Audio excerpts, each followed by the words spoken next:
네, 안녕하십니까. 깐색깔로 강정준입니다. 지난 한 주를 보면은 국내 증시, 글로벌 증시 대비해서 상당히 약한 흐름을 보여줬다 됩니다. 수급적인 부분에서 약했던 것도 있었고, 실제로 뭐 실적이라든지 그런 부분은 앞전부터 잘 나오곤 있는데, 앞전에 이제 거의 과하게 올라갔었던 성장주 이쪽에서가 좀 약간 문제가 발생된 그런 케이스가 되고, 사실 개인 투자자분들이 시장을 끌고 올라갔었는가, 이 개인 투자자분들의 이제 포지션이라든지 이런 부분이 서로 이제는 다 달라진 그런 모습을 보여주기 때문에 거기에 따른 영향도 상당히 컸다. 이렇게 봐야 될 것 같습니다. 그래서 이제 금주 어떻게 움직일 거냐 이 부분인데 이번 주 같은 경우는 사실 어닝 시즌이 좀 더 확대된다라는 부분이고 이번 주는 그 어디보다 중국 증시가 더 중요하지 않을까 이렇게 전망이 되는데 하나씩 설명해 드리도록 하겠습니다. 자, 먼저 지난주 금요일날 지수를 보죠. 금요일날 지수가 이제 추가적으로 역시 하락으로 마감이 되는 모습을 보여줬다됩니다. 그래서 지수는 2341포인트, 중요 라인대만 지켜냈다 정도가 되는 케이스인데, 거래대금은 약 11조 정도 나타났다 되고요. 외국인이 1,700억 매도를 했다가 됩니다. 그래서 외국인 같은 경우는 지난 한 주를 볼 때는 매수를 보이긴 했었는데, 결과적으로 지난주 금요일 같은 경우는 소폭의 매도를 좀 나타냈다. 이렇게 보시면 될 것 같고 기간에서도 역시 매도가 나타났다 됩니다. 다만 프로그램 같은 경우는 이제 매수가 조금 들어왔다 정도 보시면 되겠죠. 그 다음에 선물시장인데 선물시장이 사실 금요일날 장 마감 무렵에 변화가 좀 나타났다 됩니다. 우선은 선물 마감 지수는 312.15로 지수보다 하락이 더 적게 나타난 그런 케이스를 보여줬다 되는데 외국인이 오후장 들어서면서 이제 매수를 키웠다 되죠. 그래서 선물 쪽에서 외인들이 4,000개 이상의 매수를 나타내면서 결국 누적 순매수가 만기 이후로 700개야 순매수로 전환이 되었습니다. 그리고 이제 베이시스도 마찬가지로 장 마감 무렵에 선물에서의 강세가 좀 더 나타났기 때문에 베이시스 역시 강bab으로 마감이 되었다 되죠. 그래서 외국인 같은 경우 선물 쪽에서가 이제 매도 포지션에서 매수를 바꿔놨는데 여기서 추가적인 선물 매수세를 보여줄 것이냐 이 부분이 오늘 중요하다가 될 겁니다. 자, 그 다음에 코스닥인데, 코스닥은 이제 아무래도 신용이 많다는 부분과 개인 투자자분들의 투자 심리가 상당히 약해진 그런 상태다 보니까 약간의 변동성만 나타난다 하더라도 시장에서 상당히 크게 하락이 나타났다가 왔다 갔다 하는 흐름을 보여준다 되겠죠. 그래서 코스닥은 835포인트를 소폭 하회해서 1.2% 정도 하락으로 마감이 되었고 거래대금은 10조 6천억으로 오히려 축소되는 모습을 보여줬다 됩니다. 사실 외국인이나 기관에서는 매도세가 뭐 크게 나타나지 않았다. 뭐 예전에도 이 정도의 물량은 늘 나타났었는데 앞전 같은 경우는 외국인이나 기관이 팔아도 개인들이 상관없어. 우리가 다시 더 사고 시장 자체가 개인 동학개미 중심이다. 이런 생각을 했었는데 지금은 그런 흐름에서 어긋났다 정도 이렇게 되겠죠. 자, 한번 환율하고 이제 외국인들의 순매수 20일 누적 기준인데 이 부분 한번 보도록 하죠. 사실 이제 환율적인 부분에서 국내 원달러 환율이 이제 떨어졌다. 이게 원화의 강세가 나타났다. 이런 이야기가 되는데 사실 환율적인 부분에서 외국인들의 흐름과 수급적인 부분과 환율은 어느 정도는 같은 동조가 나타난다. 이렇게 봐야 됩니다. 그래서 실질적으로 보게 되면은 이제 시장에서 이제 2018년도, 19년도부터 이제 환율 자체가 국내 원화 진짜 올라가는 과정이 있었는데 그때 이제 외국인들이 전체적으로는 매도세가 이어지는 그런 모습을 보여줬었다 되죠.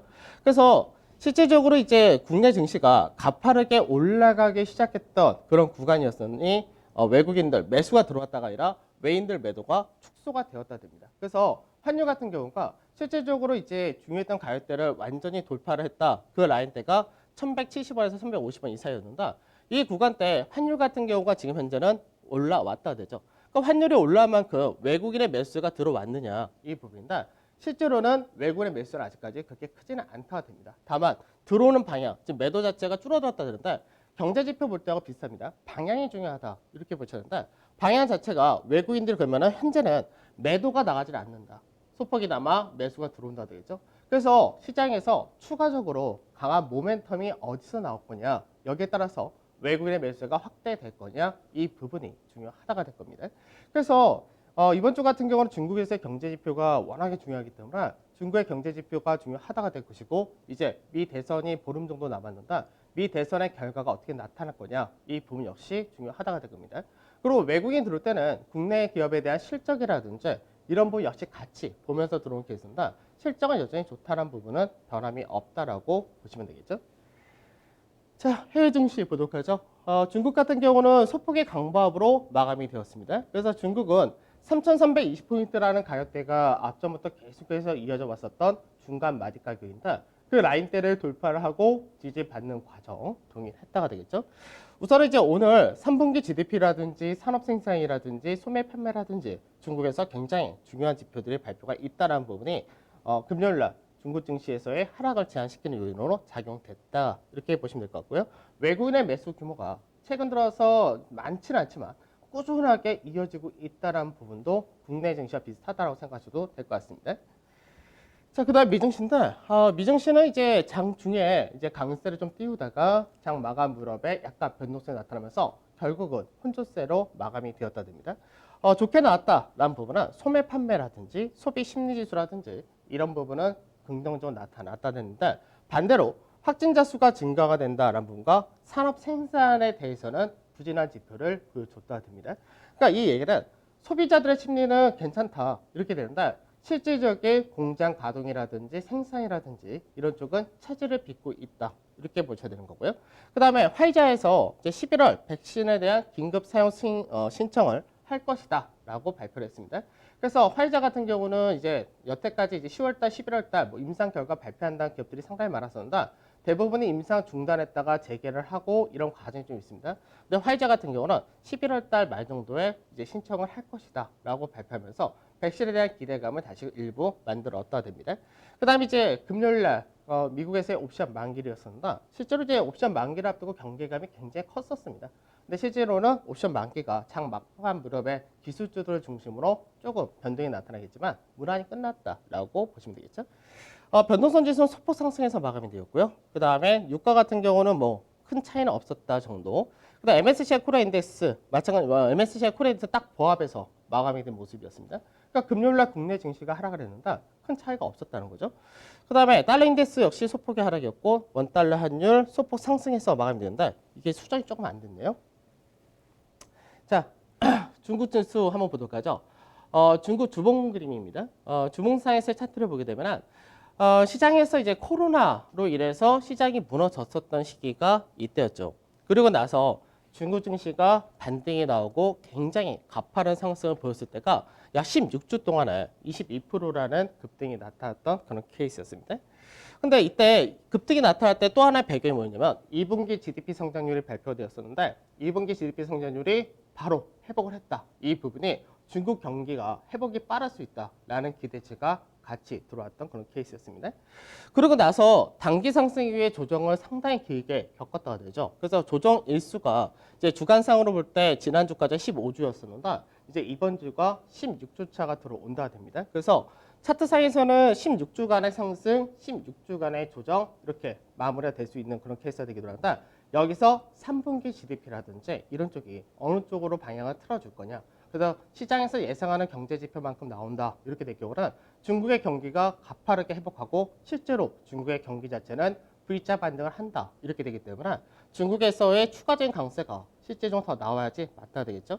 그래서 박스권의 상단 자리를 이제 넘어갈 수 있는 과정이 나올 수 있을 것이냐 이 부분인데 항상 박스권이라는 패턴을 생각할 때는 박스권이 상단이 넘어가려면 거래량의 증가가 가파르게 나타나거나 그러지 못하면 상당히 기간 조정 더 길게 나타난 케이스가 된다. 이제 거래량 자체가 들어온 모습을 보여주기 시작했다. 이게 지난주까지의 흐름이었다라고 보면은 거래량의 증가 여부에 따라서 추가적인 상승을 이제 윗자리로 보여줄 거냐 이 차이가 될 것 같습니다.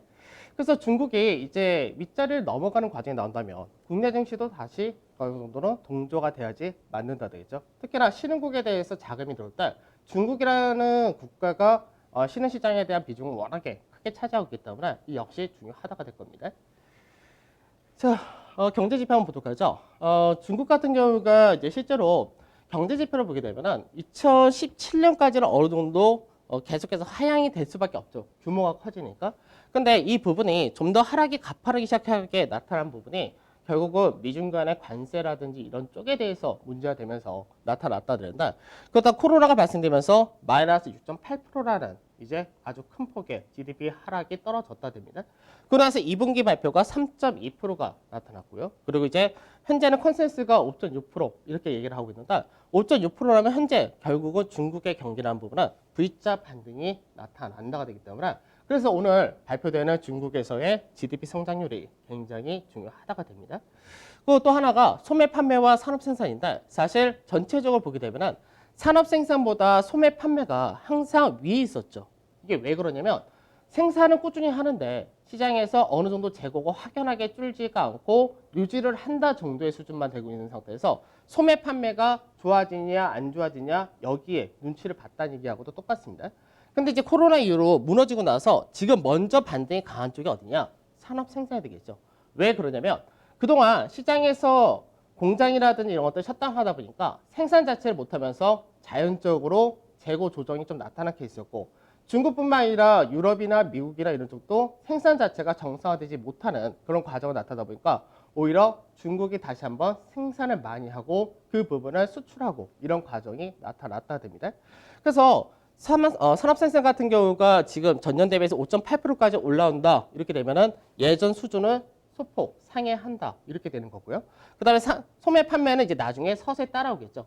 그러면 대부분의 경기 부양책이 지금 현재는 소비 촉진보다는 이제 정상화 쪽에 무게가 맞춰져 있기 때문에 그래서 실제로 중국에서의 앞전 수입 부분을 보게 되면 원자재라든지 경기 관련된 소재 이런 쪽의 수입이 늘어났다가 되죠. 그래서 이런 쪽이 결국은 국내에서 중국의 소재 쪽 수출이 화학 쪽이 많다 보니까 국내 화학기업들의 실적으로도 연결된다 이렇게 된 케이스입니다. 그래서 오늘 발표되는 중국의 경제 지표가 상당히 중요하다라고 보셔야 되겠습니다. 자, 독일 지수 한번 보도록 하죠. 자, 시장에서 많은 투자자분들이 무슨 얘기를 하냐면 유럽에서 확진자 수 어마어마하게 늘어나고 있고 미국도 다시금 늘어나면서 제2차 팬데믹이 오는 거 아니냐 이런 얘기를 많이 합니다. 근데 사실 앞전에 팬데믹이 왔었을 때가 정말 시장은 난리가 났었는데 지금 2차 팬데믹이 오면은 똑같은 과정이 벌어질 거냐라고 할 때 그렇지 않다가 되겠죠. 왜? 우선은 간단하게 생각하시면 됩니다. 그때는 마스크도 없었고요. 시장에서 마스크도 부족해가지고 사지가 나타날 정도로 부족했었고 환자는 급증을 하는데 증상에 대해서 명확하게 진단을 못하기 때문에 치료 자체도 힘들다 보니까 사망자 수도 굉장히 크게 늘어났었던 거죠. 그래서 시장에서 의료진이나 이런 것들이 대비가 안 돼 있으니까 시장에서는 셧다운이라는 어쩔 수 없는 긴급조치를 취할 수밖에 없었던 건데 지금 현재 추가적으로 유럽이라든지 미국이라든지 막 확진자 수가 늘어난다 해서 앞전 같은 사망자가 나오냐? 그렇지가 않다는 거죠. 그리고 어느 정도 마스크라든지 이런 것도 오히려 충분히 공급이 되어 있고 시스템 자체가 준비가 되어 있다는 겁니다. 그러니까 사람들은 생각할 때는 야, 또다시 2차 팬데믹이 오면은 시장은 무너질 수밖에 없어 이렇게 생각하는데 실제로 현재 문제가 가장 심하다고 있다는 유럽 같은 경우를 보게 되면 그렇게 문제가 없다 이런 식으로 시장은 반응한다는 거죠. 이게 시장에서 부분 봉쇄하면서 경제 활동을 이어간다라는 현재 우리나라의 구조를 거의 맞춰서 가고 있다 이렇게 되고 있습니다. 독일 차트를 한번 보도록 하죠. 독일 차트는 실질적으로 2018년도 고가라든지 그 전에 고가라든지 거의 비슷합니다. 그래서 박스권 상단이라는 자리대를 13,500이라는 가격대 전후를 계속해서 고가로 인식을 하고 있는데 올해 마찬가지로 크게 무너지고 반등하고 박스권 하단 살리고 중간마디 회복하고 이 위에서 계속해서 진행이 되고 있죠.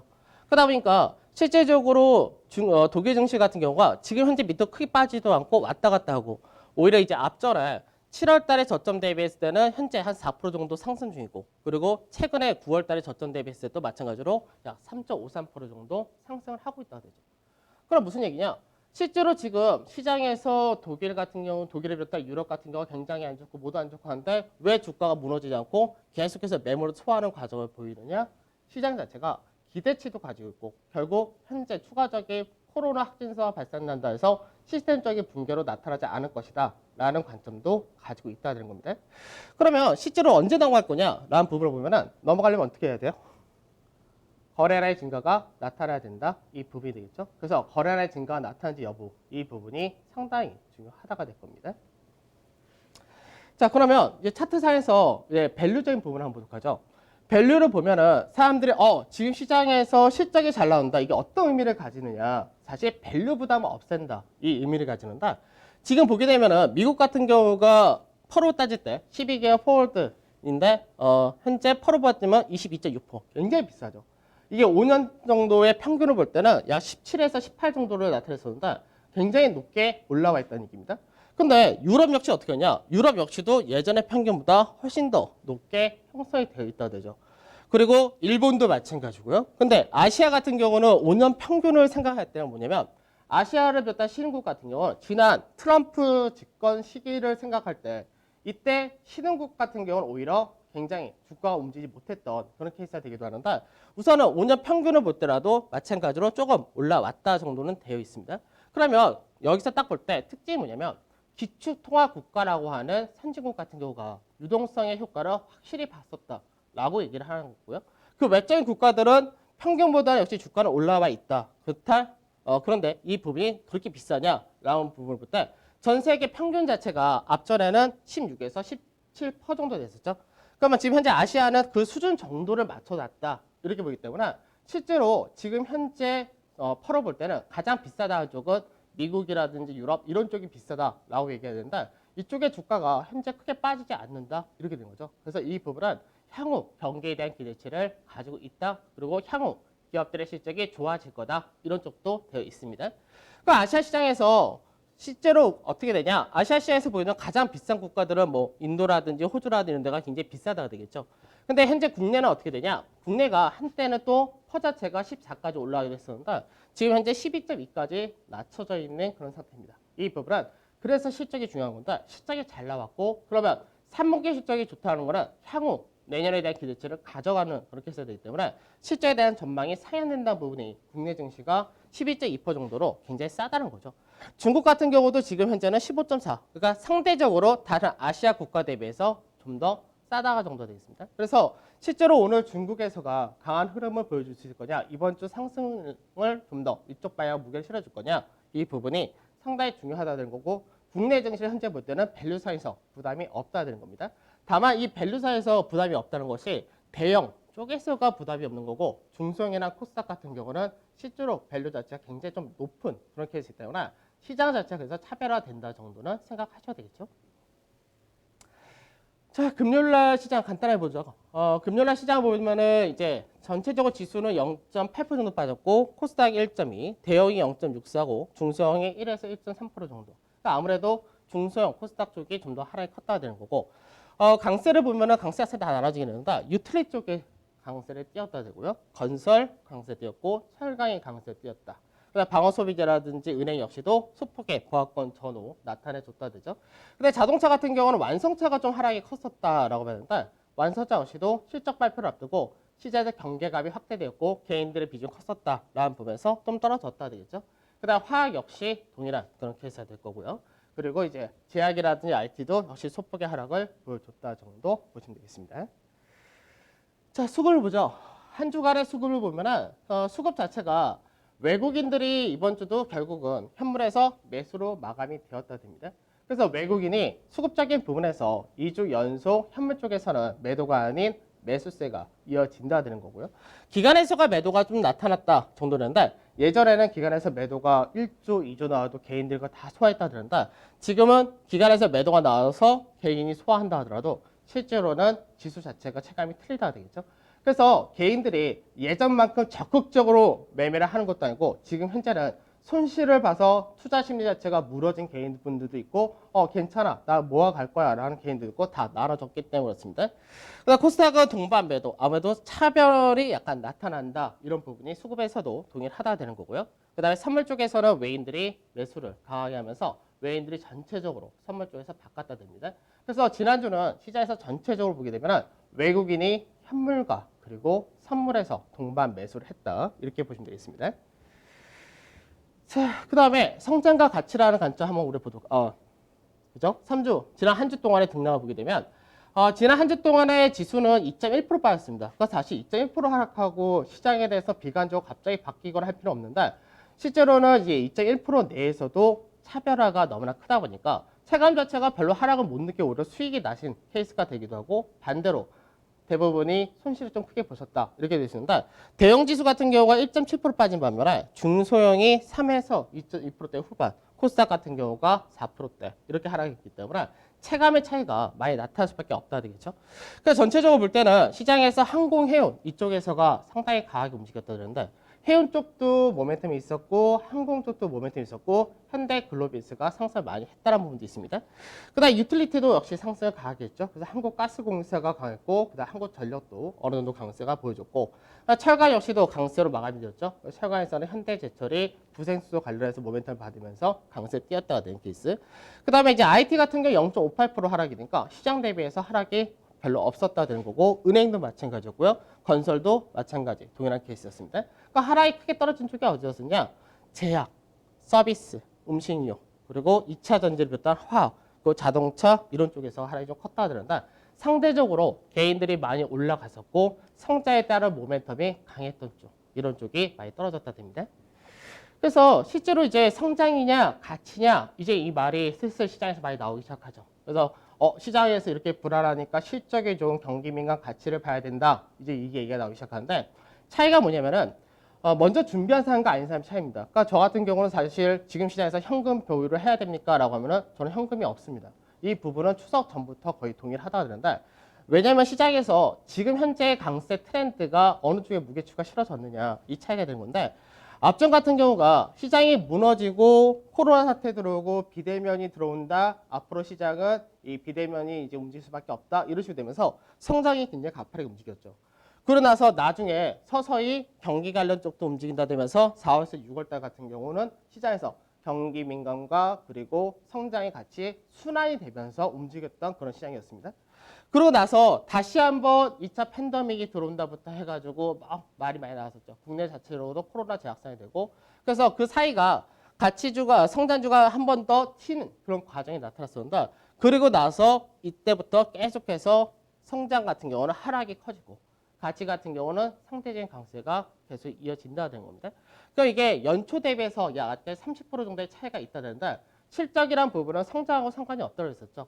그래서 국내 기업들의 실적이 잘 나온다. 이게 실적 발표를 하고 나서는 단기전에 실적에 대한 기대치로 선반했던 케이스는 차익실현이 나오기도 하고 그러고 나서 다시 반등을 할 거고 그리고 반대로 실적이 예상이 좋다라고 했는데 시장에서 주가 상승을 안 했던 케이스는 실적 발표 이후에 강세에 뛰고 이런 과정이기 때문에 전체적으로 무게추 자체가 가치가 강해진다 이렇게 봐야 되겠죠. 근데 이 부분은 국내만 그런 것이 아니라 미국도 동일하다 이렇게 말씀드렸습니다.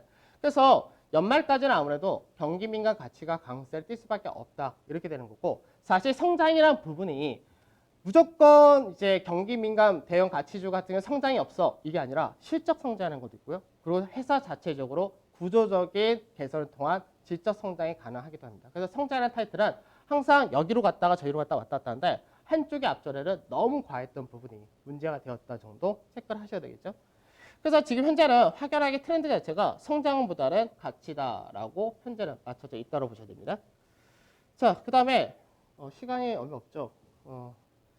지금 오늘 하고 이번 주 중요한 부분들 있는데 이거 다 하고 해야 되는데 시간이 갑자기 확 줄었네요. 주요 이벤트 간단히 볼 때 중국 중요하다 말씀드렸고요. 그 다음에 이번 주 미 대선 토론이 22일 날 있다. 그 다음에 국내 기업들 실적 발표와 해외 중요한 기업들 실적 발표 있으니까 한번 되돌리기 하셔서라도 체크하시면 될 것 같습니다. 그 다음에 차트 바로 보도록 할게요. 지금 박스권 차트의 성향을 잘 아셔야 되는데 지금 안 좋게 얘기할 때가 두 번째, 좋게 얘기할 때 세 번째 돌파형은 동일하다 됩니다. 그래서 이 부분 내일 자세하게 좀 더 설명해 드리도록 하고 그 다음에 대형 지수는 약간 세계형 패턴, 세계형이 아니라 채널 패턴을 말씀드립니다. 이 역시 돌파하는 그림은 동일하다는데 이것도 동일하게 내일 말씀을 더 드려야 될 것 같습니다. 그러니까 지금 현재 상승일수와 조정일수가 거의 맞춰진 것이기 때문에 이번 주가 변곡에 들어온다 정도 보셔야 되고요. 코스닥 같은 경우가 왜 약하냐라는 부분인데 사실 신용을 앞전에 떨어질 때마다 쓰고 왔던 사람들이 다 수익을 냈었습니다. 그러다 보니까 신용이 줄지 않고 이번에도 마찬가지 그렇게 될 거야 라고 생각하고 들어갔는데 떨어지다 보니까 지금 현재 문제가 뭐냐? 신용은 여전히 굉장히 많은 상태에서 여기서 수익이 난 사람들은 괜찮지만 이 윗자리에서 산 사람들은 손실이 크기 때문에 개인들의 방향 자체가 서로 틀려진 상태가 되었다. 이렇게 돼버립니다. 그러다 보니까 개인들 입장에서는 시장에서 조금만 불안해도 위에서 산 사람들은 불안할 수밖에 없는 상태가 된 거고 밑에서 산 사람들도 어느 정도 차익 욕구가 확대된 그런 케이스이기 때문에 그런 부분이 약하다라고 생각을 하셔야 될 것 같습니다. 자, 바로 전략 가도록 하죠. 전략적인 부분에서는 뭐 중국이라든지 이런 쪽 중요하다 될 거고요. 그 다음에 성장과 경기민가 아까 다 설명드렸던 내용이기 때문에 특별한 거 없고 중요 자리 때 회복하는지 여부 정도만 우선 체크하시면 될 것 같습니다. 코스닥은 동일한 관점 동일하고 업종도 다 똑같은데 이제 항공하고 운송 이쪽에 대해서 이제 좀 추가를 해서 관심을 가지시면 될 것 같습니다. 내용들이 중에서 오늘 수급 동향 같은 것도 좀 빼긴 했었는데 그래도 시간이 부족하네요. 시장은 좋은데 아까 내용들 시간 나시면 한 번씩 되돌려서 더 체크를 하시면 좋을 것 같습니다. 성공 투자하시고 전 내일 찾아뵙도록 하겠습니다. 감사합니다.